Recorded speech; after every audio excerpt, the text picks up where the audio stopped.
નમસ્કાર ખેડૂત મિત્રો, આજે આ કપાસને આપણે જોઈ રહ્યા છીએ કે એમને આંતરતાસ પિયત કરેલું છે. કપાને પાણીની જરૂર નહીં, એને ભેજની જ જરૂર છે.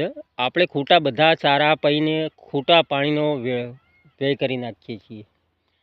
એટલે આને તમે દેખી રહ્યા છો, એક એક ચારો ગાળી ગાળીને પાયેલો છે. આ તમે જુઓ,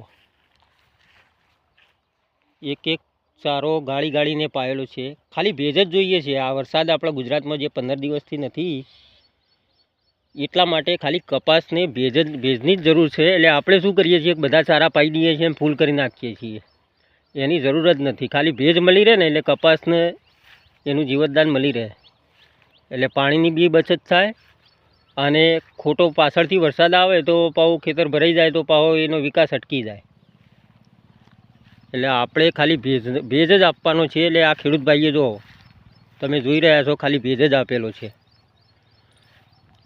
અને જે આ પાળા બાંધ્યા છે ને, એમાં બી એને ખાતર નાખેલું છે.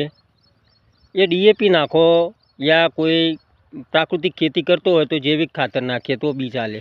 જૈવિક ખાતરની અસર એ ઝડપી થાય. ડીએપી તમે નાખો એ થોડા લોંગ ટાઈમની અસર કરે.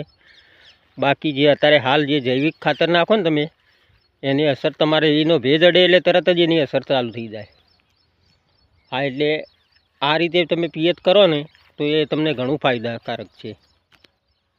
જુઓ તમે આખા ખેતરમાં જોઈ લો, એ આ ડાળીઓ જુઓ, એક એક ગાળીને એને કોલા પાડેલા છે ને, કમ્પ્લીટ એક એ રીતે જ આખું ખેતર પિયત કરેલું છે. એટલે આ રીતના ટોટલી જે પાકના તમામ વિડીયો આ ચેનલ ઉપર મૂકેલા છે. તમારે જોવા હોય તો અંદર સબસ્ક્રાઈબ આપીને જોઈ શકો છો. ઓકે, જય માતાજી.